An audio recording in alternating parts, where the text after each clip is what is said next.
সিডিএতে উন্নয়ন প্রকল্পে হরিলুট তদন্তে নেমেছে গৃহায়ণ মন্ত্রণালয়।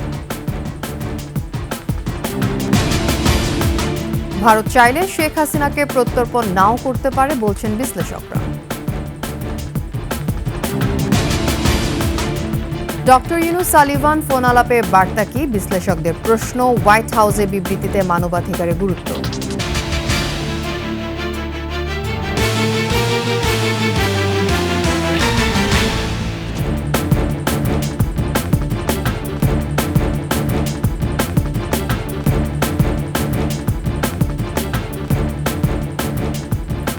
শুনছিলেন সংবাদ শিরোনাম। আমন্ত্রণ সকাল 7টার 21 সংবাদে আপনাদের সাথে থাকছে আমি তাসনিম আফিফা।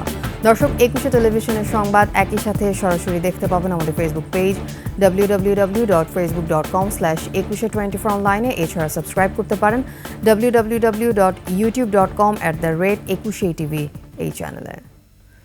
শুধু নকশা অনুমোদন বা ভবনের ছাড়পত্র নয়, চট্টগ্রাম উন্নয়ন কর্তৃপক্ষ সিডিএতে উন্নয়ন কাজের সরকারি অর্থের হরিলুট চলছে। মাত্র 8 কিলোমিটার বেড়িবাঁধ কাম সড়ক নির্মাণে 3 বছরের প্রকল্পে এরই মধ্যে 6 বছর পার হলেও কাজ শেষ হয়নি অর্ধেকও। নানা অজুহাতে বাড়ানো হয়েছে প্রকল্প ব্যয়।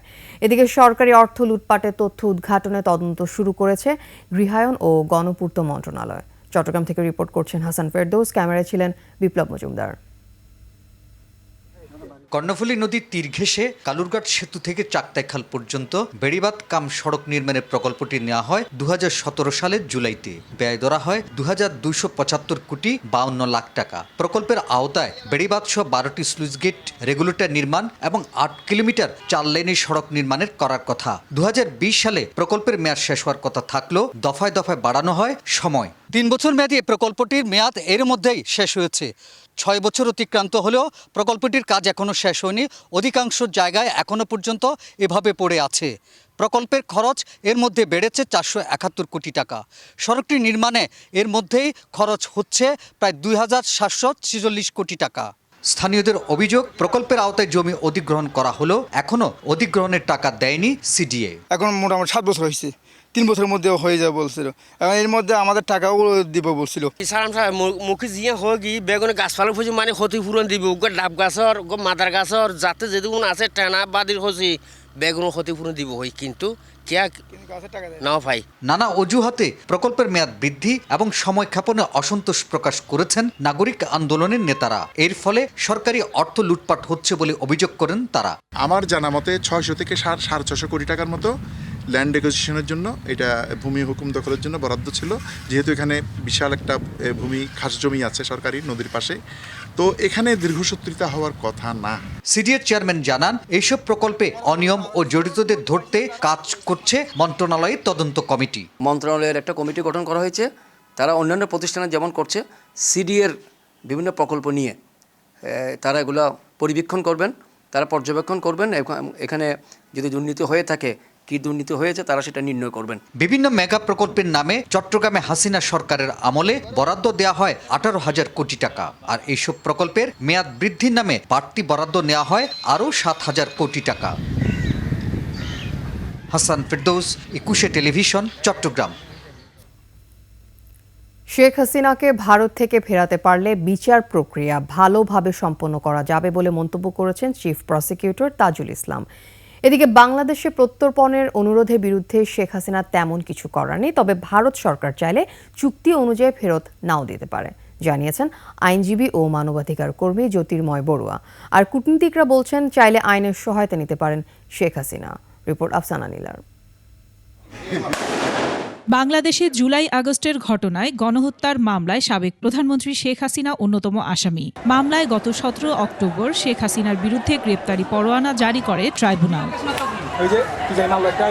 এরপর তাকে দেশে ফেরাতে শুরু হয় নানা আইনি পদক্ষেপ। গত 13 নভেম্বর শেখ হাসিনাকে গ্রেপ্তারে ইন্টারপোলের রেড নোটিশ জারির বিষয়ে পদক্ষেপ নিতে পুলিশ মহাপরিদর্শকের কাছে আবেদন করে প্রসিকিউশন। শেখ হাসিনাকে বাংলাদেশে ফেরত পাঠাতে নয়াদিল্লিকে ভার্বাল নোট দিয়েছে বাংলাদেশের অন্তর্বর্তী সরকার।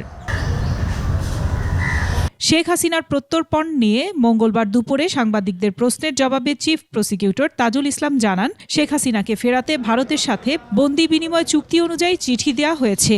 এটি বিচার প্রক্রিয়ার একটি অংশ। আমরা চাইব সরকার এই কাজের মাধ্যমে সফল হয়ে তাকে যদি আমাদের কাছে আনতে পারেন, তাহলে বিচারটা আরও ভালোভাবে করা সম্ভব হবে। সুতরাং রাষ্ট্র এবং আমরা আলাদা কোনো বিষয় না। আইনজীবী ও মানবাধিকার কর্মী জ্যোতির্ময় বড়ুয়া জানিয়েছেন, বাংলাদেশের প্রত্যর্পণের অনুরোধের বিরুদ্ধে হাসিনার তেমন কিছু করার নেই।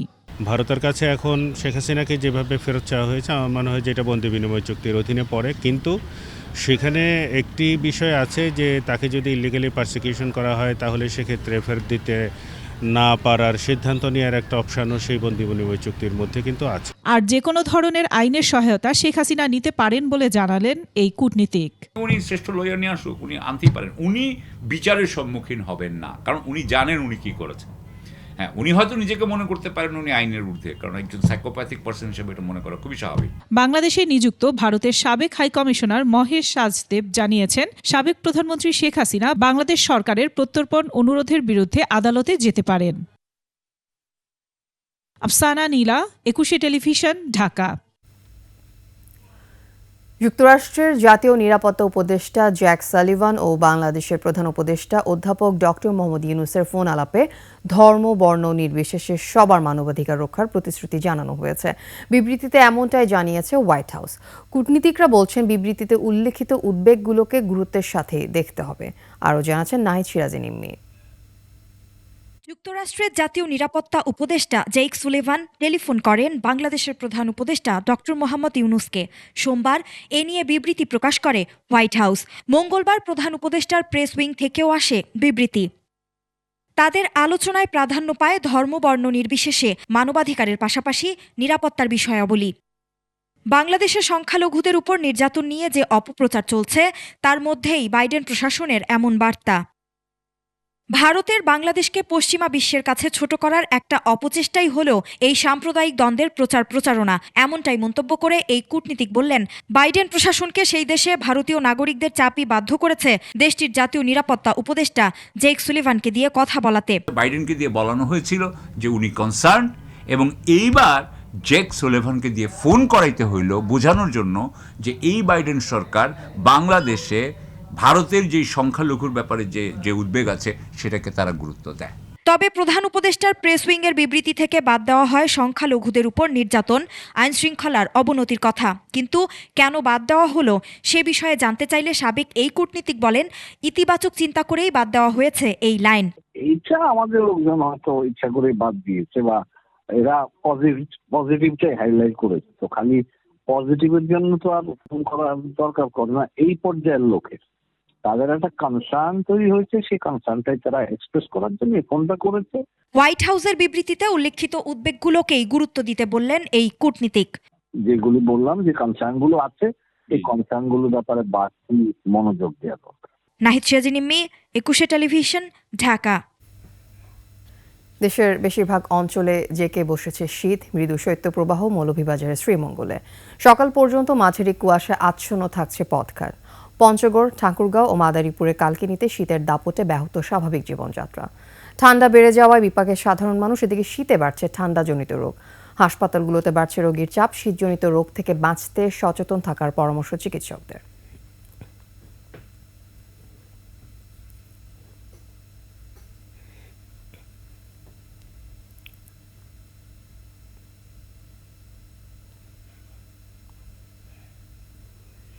দর্শক, মাদারীপুরের কালকিনি থেকে শীতের খবর জানাচ্ছেন প্রতিনিধি রকিবুজ্জামান।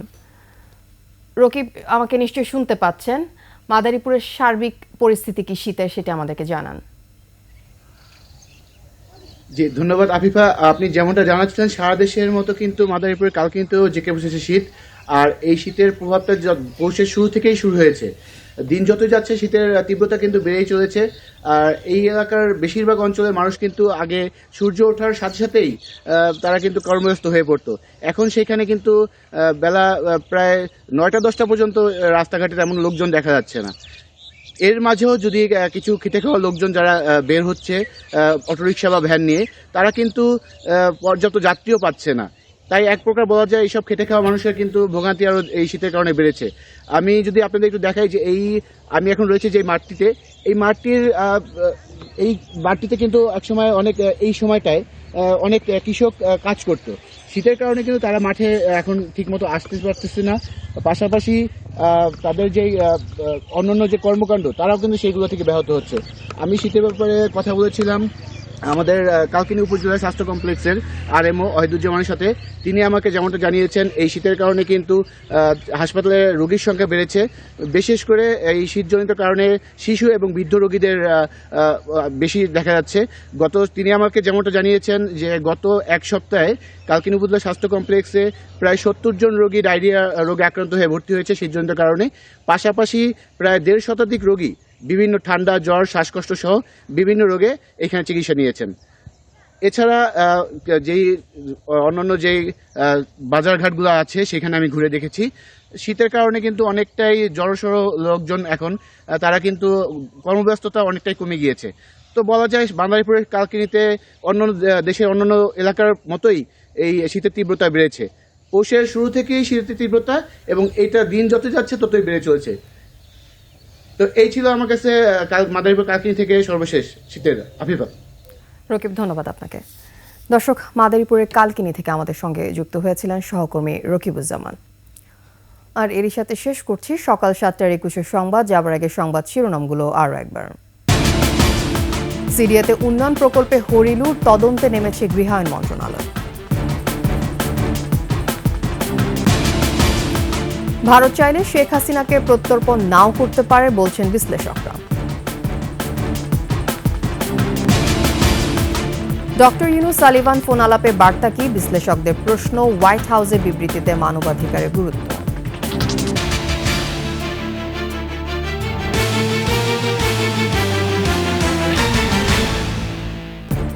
সর্বশেষ খবর জানতে ডায়াল করুন 2021 নম্বরে আর ভিজিট করুন 21-tv.com এই ওয়েবসাইটে। এছাড়া ফেসবুকে লগ ইন করতে পারেন www.facebook.com/2124 অনলাইনে। এছাড়া সাবস্ক্রাইব করতে পারেন www.youtube.com/21tv এই চ্যানেলে। এতক্ষণ সাথে থাকার জন্য ধন্যবাদ। আমাদের পরবর্তী সংবাদ সকাল 9টায় দেখার আমন্ত্রণ রইল। 21-এর সাথে।